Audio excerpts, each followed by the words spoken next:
구원 시리즈 5번째로 본문은 지난주와 마찬가지로 창세기 2장 15절에서 17절 보겠습니다.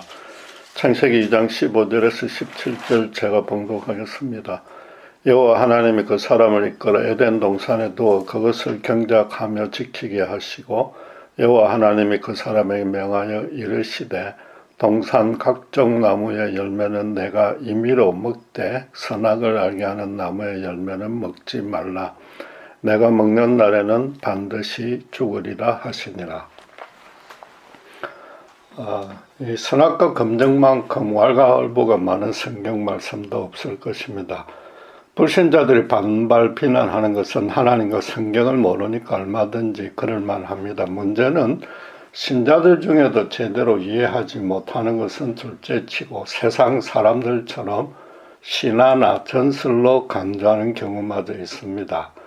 선악과로 인해서 인간 사회에 제약이 들어오고 사람들이 타락했으니까 하나님이 긁어서 부스럼만 생기게 했다고 오해 엉망하는 신자들도 있습니다. 마치 선악과가 없었다면 인간 세상은 의인들로 가득 차고 이 땅도 에덴 동산 때의 유토피아를 그대로 유지할 수 있었을 것이라고 여깁니다.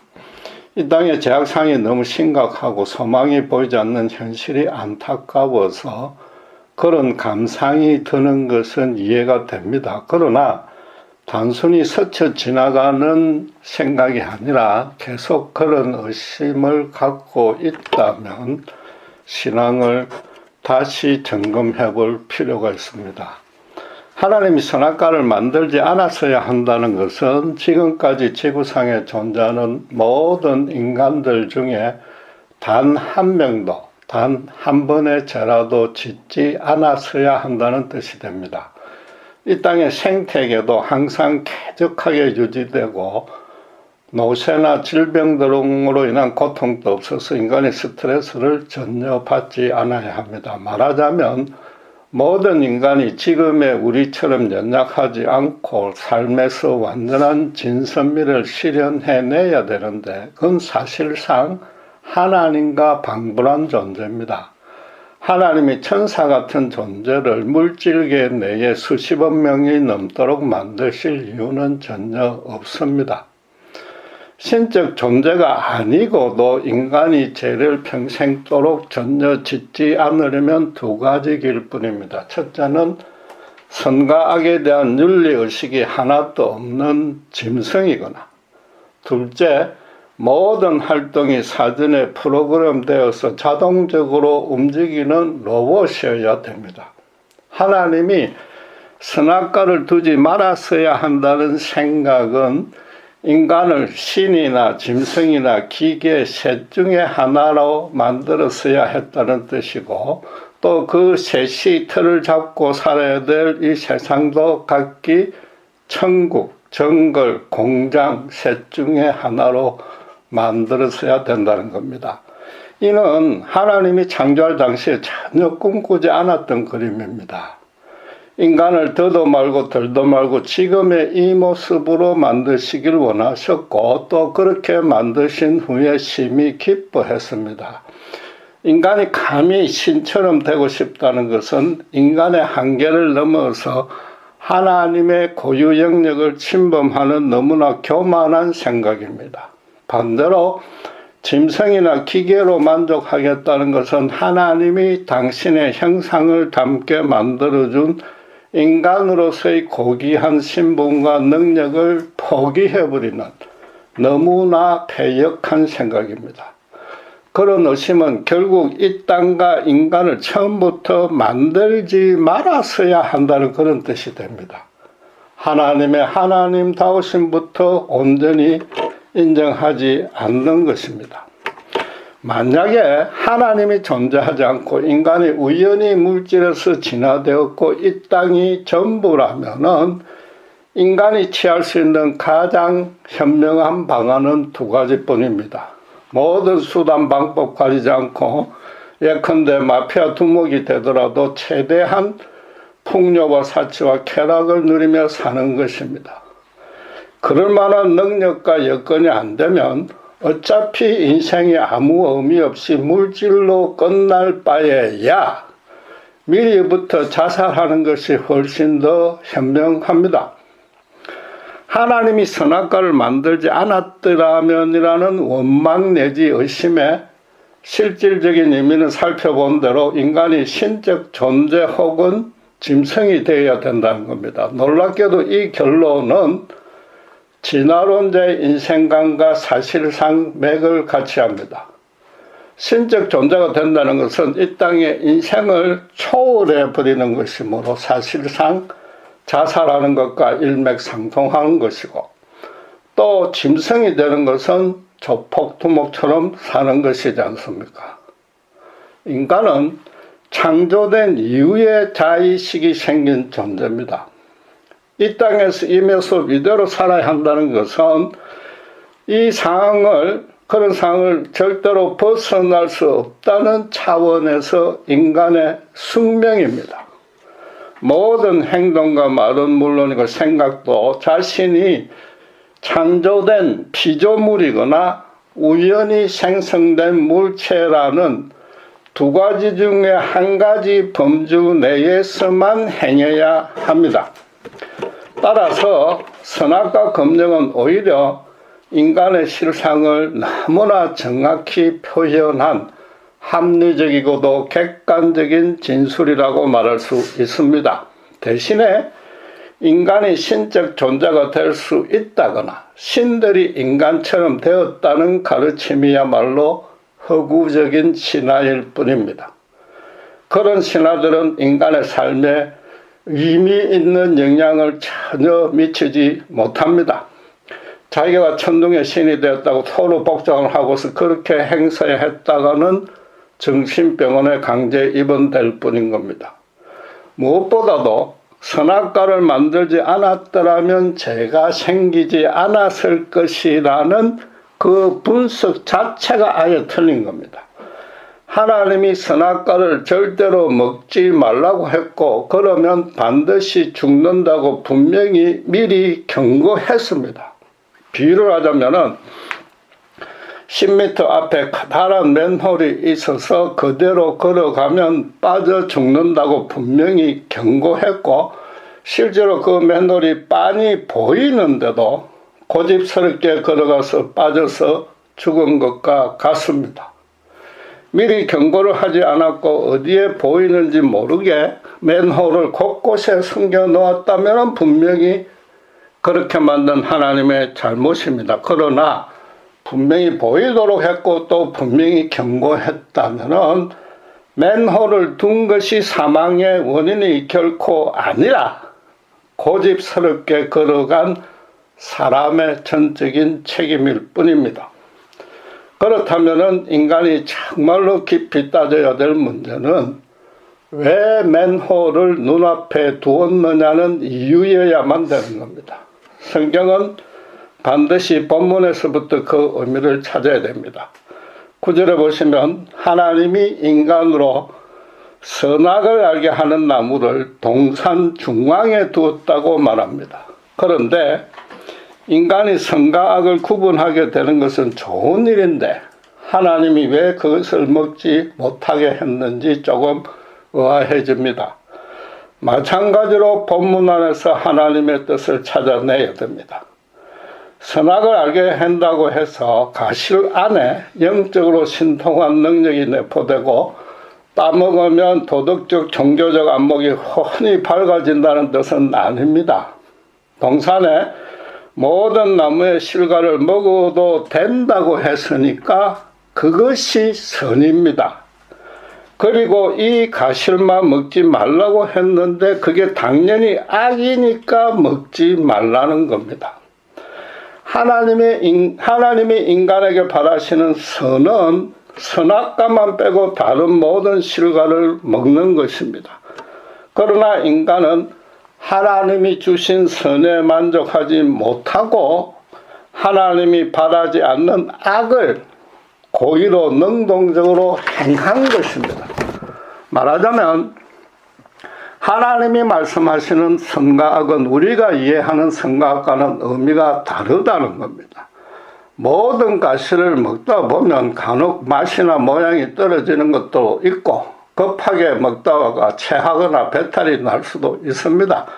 그러나 하나님은 그것을 먹어도 된다고 했으니까 당신께서 책임져 주신다는 겁니다. 그분의 뜻 안에서는 어떤 종류의 과일을 얼마나 많이 먹어도 마음껏 먹어도 선입니다. 요컨대 인간이 하나님의 뜻을 벗어나지 않고 그분 곁에 붙어 있기만 하면 선이란 말이에요. 굳이 선을 행하지 않아도 그렇습니다. 반대로 선악과만은 하나라도 따먹으면 그게 악이 됩니다.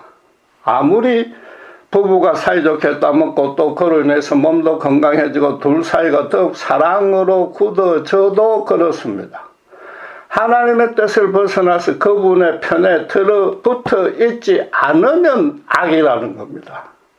선악은 근본적으로 하나님과의 관계에서 관계가 이어졌느냐 아니냐 거기에서 결정되기 때문에 그분을 예면 배척하는 것이 죄의 본질인 겁니다. 선악을 따먹는 순간 악을 알게 되는 것이 아니라 선을 멈추고 악을 범하게 된다는 겁니다. 하나님의 뜻은 당신의 품을 벗어나지 않으면 그 일생을 당신께서 당신의 선으로 충만하게 채워주지만 벗어나는 순간 그 선을 받아 누리지 못하니까 곧바로 악에 함몰되어서 패망한다는 겁니다. 선악과 검정은 한마디로 그래서 당신의 사랑의 품을 절대로 벗어나지 말라는 겁니다. 이 말씀 안에 인간의 자유를 얽어매거나 일부러 제약으로 밀어 넣으려는 그런 숨겨진 계략은 전혀 없습니다. 당신과 함께라면 아름답고 의로운 인생을 살 수 있다는 한 가지 은혜만 있을 뿐입니다. 이전에도 인정했지만 필립 얀시는 아담과 이브에게 선악과 검정을 주신 하나님을 어린아이 손을 잡고 함께 큰 쇼핑몰에 간 엄마에 비유했습니다. 엄마 손을 놓치면 큰일 나니까 절대로 손을 놓지 말라고 당부한 것과 같다는 겁니다. 그런데 아이가 지나쳐 온 형형색색의 사탕을 파는 가게에 정신이 빼앗겨서 엄마 손을 뿌리치고서 인파 속으로 뛰어서 도망가 버렸다는 겁니다. 엄마가 아이들의 손을 놓지 말라는 것은 절대로 그 자유를 제한하는 게 아니라 그 혼잡한 쇼핑몰에서 아이의 안전을 보호해 줄 수 있는 최선의 대책인 겁니다. 얀시의 비유는 그것으로 끝나지만 제가 조금 더 확장해 보겠습니다. 막상 아이로서는 그 넓고 여러 갈래로 나뉜 쇼핑몰에서 캔디 가게가 어딘지 도저히 찾을 수가 없습니다. 그런데 지나가는 아이들이 자꾸만 자기를 힐끔힐끔 쳐다보는 것 같아서 부끄러워지고 불현듯 자기 혼자뿐이라는 사실을 깨닫고는 크게 두려워질 것입니다. 나아가서 엄마의 말을 듣지 않고 도망갔으니 꾸중을 들을까 봐도 걱정될 것입니다. 반면에 엄마는 자기 손을 뿌리치고 뛰어간 아기가 사탕 가게 쪽으로 갔다는 사실을 잘 알고 곧바로 아이를 찾으러 갈 것입니다. 설령 아이가 다른 곳으로 숨었어도 평소의 행동과 습관과 성격을 아니까 금방 찾아낼 것입니다. 그리고 찾아내면 전혀 야단치지 않고 이제 엄마가 왔으니 운음을 거치고 아무 염려하지 말라고 따뜻하게 위로해 줄 것입니다. 아담과 이브도 잡고 있던 하나님의 손을 뿌리치고 선악과를 따먹자 곧바로 3장 7절을 보면 서로를 향해 부끄러져서 무화과 나무로 옷을 지어서 앞을 가렸습니다. 그리고 3장 10절에 자기들을 찾는 하나님의 음성을 듣고 벌을 받을까 크게 두려워져 숲속 깊숙이 숨어 들어갔습니다. 그러자 하나님이 3장 9절에 아담아 내가 어디 있느냐고 물었습니다. 그들이 무슨 짓을 했으며 어디에 숨어 있는지 하나님이 모를 리는 없습니다. 그 말씀의 진짜 뜻은 지금 내가 있는 곳은 내가 있어야 할 것이 아니다. 네가 범한 일의 결과가 네가 예상했던 것과는 전혀 다르게 너무 비참하다는 사실을 체험했을 테니까 어서 빨리 내 품으로 돌아오라는 간절한 예침이었던 겁니다. 하나님 당신께서 먼저 찾아와서 모든 잘못을 용서해주고 다시 당신의 자녀로 받아들여 주겠다고 사랑으로 호소한 겁니다. 사실은 하나님이 선악과 검정 안에 그런 충만한 사랑을 이미 계시해 놓았습니다. 16절에 동산 각종 나무의 실과는 내가 임의로 먹으라고 모든 축복부터 먼저 제공해 줬습니다.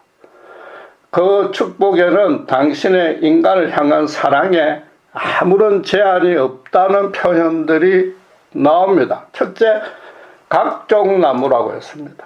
맛과 향이 다른 가시를 맺는 온갖 나무를 양껏 제공하겠다는 겁니다. 각기 다른 가시를 종류와 양에 아무 제한 없이 먹으라는 겁니다. 둘째로 임의로 먹으라고 했습니다.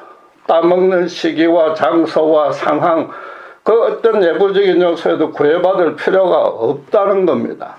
실제로 인간 생존의 가장 중요한 요소인 물이나 공기나 태양이나 빛 등은 물론이고 곡물, 과일, 야채 등은 인간의 발명품이 절대 아닙니다. 하나님이 인간을 만들기도 전에 인간들을 아무 제한 없이 누리라고 마련해 주신 공짜 선물입니다.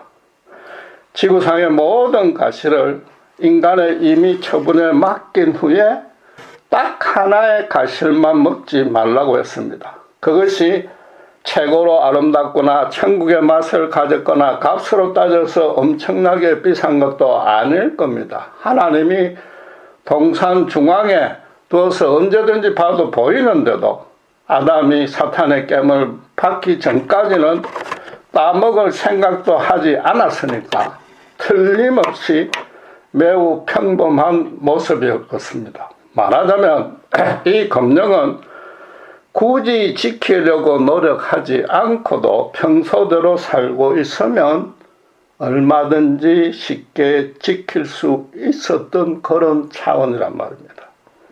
그래서 선악과 검정을 또 다른 미국 신학자는 이렇게 비유했습니다. 어떤 교회가 자체 예배당 건물과 주차장이 없었습니다. 한 독지가가 자기 빌딩과 주차장을 영구적으로 마음대로 사용하라고 무료로 빌려주면서 내부 수리나 장식도 마음대로 하라고 허락했습니다. 그리고 딱 한 가지 조건만 붙였는데 매년 1월 1일만은 사용하지 말아 달라고 했습니다. 그 이유가 주인이 그 빌딩을 사용해서 특별한 행사를 하겠다는 것이 아니라 그날 하루만은 사용하지 않음으로써 그 빌딩과 주차장의 주인이 따로 있다는 사실만은 기억해 달라는 뜻이었습니다. 그런 제한마저 없이 모두 맡겨버리면 처음부터 자기들 소유인 양 착각하고 자칫 남에게 팔아버릴 수도 있다는 겁니다. 선악과 검정이 바로 그런 겁니다. 하나님이 먼저 임의대로 가시를 따먹으라는 축복을 다 베풀었는데 그런 축복이 절대로 그저 생겼거나 인간의 노력으로 쟁취한 것이 아니라는 사실만은 잊지 말라는 겁니다. 동산의 모든 가시를 먹을 수 있다고 해서 그게 동산이나 과일이 인간의 것이 아니며 그 주인인 하나님이 따로 계신다는 진리를 반드시 기억하라는 겁니다. 다시 강조하지만 이 땅을 영구 무료로 인간에게 맡길 만큼 당신께서 인간을 사랑하니까 제발 그 사랑의 품을 떠나지 말라는 뜻입니다. 바꿔 말해서 단순히 이 검령이 지옥 심판과 천국 구원으로 나누는 기독교 고유의 교리로만 이해하지 말라는 겁니다. 물론 결과적으로는 그러하지만 이 말씀을 하신 하나님의 근본적인 뜻이 절대 그게 아닙니다. 인간을 심판하려는 저주의 계명이 아니라 이 땅에서 당신의 풍성한 사랑 가운데 살게 하시려는 축복의 선언인 겁니다. 이게 창조의 경륜에 비추어 따져보면 더 확실히 알 수 있습니다. 하나님은 인간을 만드시고 가장 먼저 이 땅을 정복하고 다스리라고 당신을 대신할 청지기로 세우셨습니다. 2주 전에 배웠습니다. 이것은 인간을 창조하신 목적을 뜻합니다. 그래서 당신의 형상을 담게 지었었는데, 쉽게 말해서 당신께서 이 땅과 인간을 어떻게 다스릴지에 관한 뜻과 계획을 인간들로 알게끔 당신과 교통할 수 있게 한 겁니다. 지난주에 배운 겁니다. 이는 인간이 하나님의 창조 목적을 달성할 수 있는 방법으로 주신 겁니다. 이제 동산 모든 실과는 임의로 먹되 선악과만 먹지 말라고 했습니다. 인간이 이 땅을 구체적으로 어떻게 다스려야 할지에 관해서 지시한 겁니다. 하나님이 인간들은 내 사랑의 품을 벗어나지만 않으면 나머지 모든 것을 내 임의로 해도 내가 의롭게 당신께서 이끌어 주시겠다는 겁니다. 요컨대 인간이 이 땅을 그분 대신에 다스릴 수 있는 근거와 힘이 그분의 사랑이라는 겁니다. 하나님의 순전한 사랑 안에서 다른 피조물에게도 그분께 받은 사랑을 실현하면서 다스리라는 겁니다. 인간이 하나님의 청지기로서 소명을 감당하려면 예수님의 포도나무 비유처럼 그분께 붙어만 있으면 됩니다. 또 하나님께 받은 사랑이 얼마나 귀한지 알기에 자연히 주변에 나눠주게 된다는 겁니다. 신자는 그래서 언제 어디서나 모든 선한 것은 그분께로만 온다는 것을, 최소한 주인이 따로 있다는 사실만 붙들면 되는 겁니다.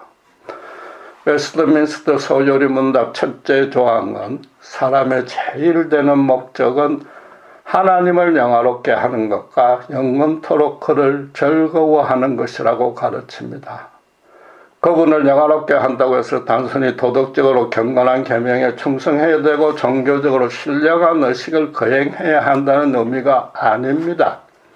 하나님이 이 땅에 살게 하신 목적을 그분께서 마련해 주신 이 큰 축복 안에서 그걸 실현하면서 살면 된다는 겁니다. 하나님을 정말로 아는 인간이라면 반드시 그렇게 살아가야 하고 살아갈 수밖에 없는 그 필연적인 모습으로 살라는 겁니다. 하나님은 인간을 창조하신 후에 심히 기뻐하셨습니다. 그런데 이 땅과 인간을 창조하지 않았다 해도 하나님의 영광에 단 한 채의 손상이 가지 않듯이 그분의 기쁨도 인간을 만들지 않았다고 해서 없는 게 안 생긴 게 아니고 여전히 영원토록 순전하십니다. 그분에게는 오직 온전한 진실과 선하심과 아름다움만 있기 때문에 그분의 기쁨도 오직 순전합니다. 그분의 기쁨을 앗아가거나 훼손시킬 존재는 영원토록 없습니다. 창조 때부터 영원토록 순전하신 그 당신의 기쁨이 모든 이 피조세계에, 특별히 인간에게 창조 때에 온전히 반영되어 적기에 심히 기뻐하셨던 겁니다. 미국의 18세기 위대한 신학자 조나단 에드워즈는 하나님이 이 땅을 창조하신 목적이라는 자신의 논문에서 이렇게 선포했습니다. 하나님은 자신의 영광을 무한히 귀하게 여기시며 그 영광은 곧 자신에 대한 지식, 자신에 대한 사랑, 자신에 대한 그분의 만족과 기쁨이다. 그래서 하나님은 피조물 속에 이 영광이 나타나거나 전달되거나 피조물이 이 영광에 참여하는 것을 귀하게 여기셨다. 하나님은 스스로 당신을 아주 기뻐함으로 피조물들과 인간 속에 그런 당신의 기쁨이 드러나게 하셨고 인간들로도 그런 당신의 기쁨과 연합하기를 진정으로 원하셨다는 뜻입니다. 그래서 당신이 주신 축복 때문이 아니라 하나님 그분을 기뻐해야 한다고 에드워즈는 강조한 것입니다. 여러분, 필립 얀시의 비유로 돌아가면 엄마가 아이와 함께 쇼핑몰에 가면 누가 더 기쁘겠습니까? 아이보다 엄마입니다, 사실은. 아이는 피곤해서 짜증낼 때도 있고 배고프다고 징징댈 때도 있습니다. 그러나 엄마는 아이가 그러는 것까지도 다 귀엽고 사랑스럽습니다. 엄마로서는 아이와 함께 지내기만 해도 기쁨으로 충만하나 아이가 없으면 슬픔으로 변하는 겁니다. 그 기쁨만에 어떤 불순한 감정이나 생각이 전혀 생기지 않습니다. 이 땅을 창조하신 후에 하나님이 인간을 바라보는 심정이 바로 그러한 겁니다. 여러분, 창조된 이 땅만 주의 깊게 둘러봐도 그분의 기쁨을 같이 느낄 수 있습니다. 저희가 미국에 이민 온 지 약 30년 동안에 비교적 여유롭게 곳곳을 여행할 수 있었습니다. 너무나 장엄하고 신비롭고 아름다운 자연 광경은 일일이 말로 표현할 수 없고 사진으로도 절대 다 담아낼 수 없었습니다. 이 모든 것을 창조하신 분은 정말로 아름답고 선하신 분이며 다 만드시고 나서 크게 기뻐했을 것이라는 확신이 들었고 제 속에서 저절로 찬양대로 흘러남았습니다. 그런 아름다움 속에서 그분이 마련해 주신 맑은 공기를 마시고 푸짐한 음식을 먹으면서 매일매일 살아가고 있다는 것이 그저 감사할 따름입니다. 바울이 로마서에서 선포한 말씀이 바로 저의 고백이 되었습니다. 그는 로마서 11장 33절 36절에 이렇게 말합니다. 깊도다 하나님의 지혜와 지식의 풍성함이요 그의 판단은 헤아리지 못할 것이며 그의 길은 찾지 못할 것이로다. 누가 주의 마음을 알았느냐? 누가 그의 모사가 되었느냐? 누가 주께 먼저 드려서 갚으심을 받겠느냐? 이는 만물이 주에게서 나오고 주로 말미암고 주에게로 돌아갑니다. 그에게 영광이 세세에 있을지어다. 아멘. 문맥상으로는 이스라엘과 이방인들의 구원에 관한 하나님의 완벽한 섭리를 설명한 후에 그 지혜에 감탄하면서 내린 결론입니다. 마찬가지로 창조는 물론이고 그 후에 인류를 향한 그분의 모든 사역과 특별히 그리스도 안에 있게 하신 신자에게는 그분만의 정밀하고 신묘한 권능과 은총이 넘치도록 실현된 겁니다. 인간이 특별히 신자가 그분에게 바칠 것은 오직 감사와 영광뿐인 겁니다. 그런데 지금껏 이 검령을 사실은 검령이라고 표현하는 자체가 좀 부적합하지만 아담의 불순종한 행위에 초점을 맞추어 가르쳐 온 경향이 있습니다. 그 결과로 하나님께 순종했느냐 불순종했느냐가 심판과 구원의 기준이라고 아주 제한된 의미로만 이해하고 있습니다. 그래서 신자가 되었어도 성경의 계명을 지키지 못하면 벌받지는 않는가 불안해지고 심하면 구원의 확신도 흔들립니다. 여러분, 구원은 오직 그분의 사랑의 품에서 벗어났느냐 아니냐가 기준입니다. 하나님은 당신의 사랑을 인간에게 마음껏 부어주시려고 이 땅을 창조했습니다.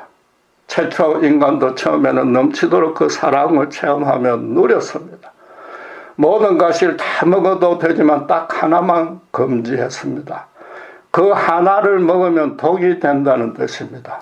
그럼 그 금한 것이야말로 다른 거 다 먹으라 한 것보다도 훨씬 더 큰 사랑의 배려입니다.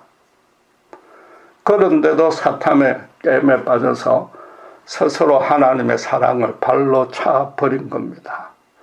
1년 내내 주인처럼 빌딩과 주차장을 마음껏 사용하다가 새해 첫날만 주인을 위해서 비워주면 되는 그 간단한 일마저 귀찮고 싫어서 통째로 그 빌딩과 주차장을 차지하려 든 것이 인간의 타락이란 말입니다. 여러분, 예수님의 십자가 대속원에도 믿음으로만 구원받는다는 교리로만 인식해서는 안 됩니다. 교회에서 가르치는 대로 수강 동의하고 그 후에 교회 생활에 충성 봉사한다고 해서 구원받았다는 증거가 결코 될 수 없습니다. 무엇보다도 그런 정도로는 신앙생활의 기쁨을 온전히 누릴 수 없습니다. 선악과 검증의 사랑부터 미처 모르니까 현실 고난으로 조금만 힘들어도 열심히 믿음 보람이 없다고 여기고 의심과 원망부터 생기는 겁니다. 여러분, 예수님의 십자가 말하는 뜻이 뭡니까? 제가 계속 강조하는 대로 당신께서 죽기까지 죄를 저주하고 당신께서 죽기까지 죄인을 사랑한다는 겁니다. 그런데 그 죄가 단순히 도덕적, 종교적 잘못이 아니지 않습니까? 주님은 그런 죄들을 지은 자들을 전혀 차별하지 않고 도리어 진심으로 사랑했지 않습니까? 대표적으로 십자가상의 우편 강도가 그렇습니다.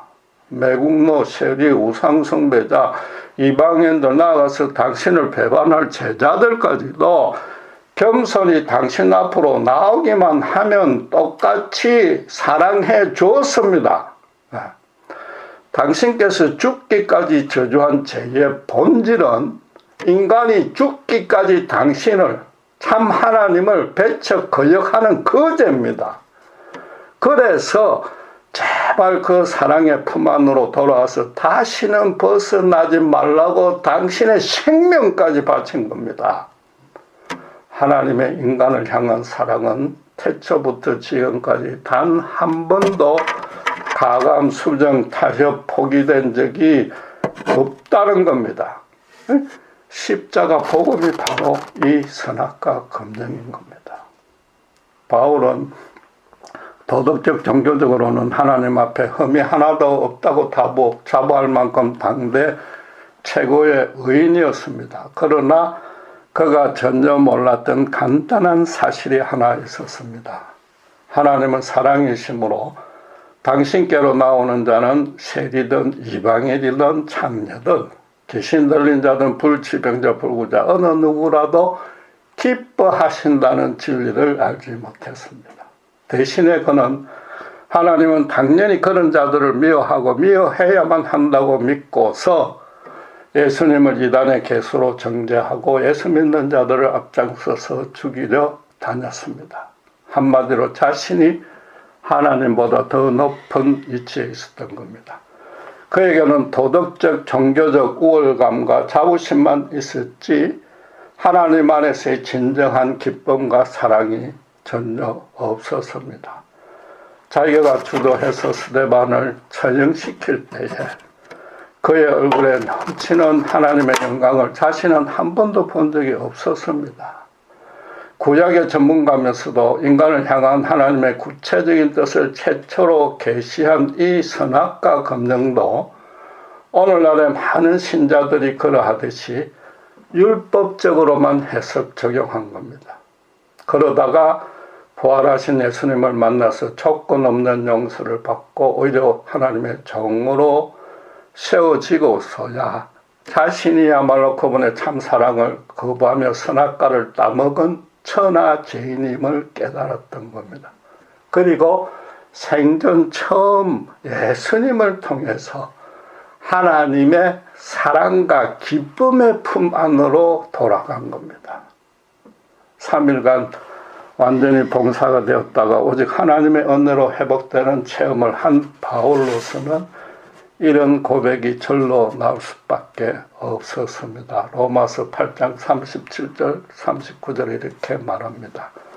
그러나 이 모든 일에 우리를 사랑하시는 이로 말미암아 우리가 넉넉히 이기느니라. 내가 확신하노니 사망이나 생명이나 천사들이나 권세자들이나 현재일이나 장래일이나 능력이나 높음이나 깊음이나 다른 어떤 피조물이라도 우리를 우리 주 그리스도 예수 안에 있는 하나님의 사랑에서 끊을 수 없으리라. 구원받았다는 것은 하나님이 먼저 당신의 참사랑 안으로 품어주었을 뿐만 아니라 절대로 그 사랑에서 벗어날 수 없다는 사실을 삶에서 매일 체험적으로 확신하는 겁니다. 쇼핑몰에 아이 비유로 돌아가면 땀 흘리며 헐레벌떡 찾아온 엄마를 만나자 아이는 엄마가 자기를 얼마나 사랑하는지 깨닫고 다시는 엄마의 손을 놓지 않으려고 결심하고 실현할 것입니다. 그게 구원인 겁니다. 불신자로서는 조폭두목 아니면 자살이 사실상 현실적으로는 가장 현명한 방안입니다. 신자는 그 정반대로 살아있다는 것만으로도 기쁨과 감사가 넘쳐야 됩니다. 선악과 검정이 없었다면, 차라리 이 땅에 태어나지 말았다면 이런 한탄을 절대 하지 않는 겁니다. 여러분, 주님의 기쁨이 넘치는 자연이 얼마나 아름답고 신기합니까? 그분의 기쁨 안에 살아가는 내 자신과 주변 이웃이 얼마나 귀하고 사랑스럽습니까? 이 땅에 태어나지 않은 것보다 태어난 것을 너무나 감사해야 됩니다. 그리고 아직도 주님의 기쁨을 모르는 자들이 얼마나 안타깝습니까? 신자라면 바울처럼 그 연약한 자들을 위해서 기도하고 섬기기 위해서라도 열심히 살아야 되는 겁니다. 신자는 그래서 절대로 실망과 좌절에 빠져서 주저앉아 있어서는 안 되는 겁니다. 물론 육신이 여전히 연약해서 감정적으로 현실적 상처와 고난 가운데 때로는 침체할 수 있습니다. 그럴 때마다 성령의 인도 아래 진리의 말씀을 다시 묵상하고 간절히 기도하면 예수님의 십자가의 사랑이 큰 소망과 능력으로 다가옵니다.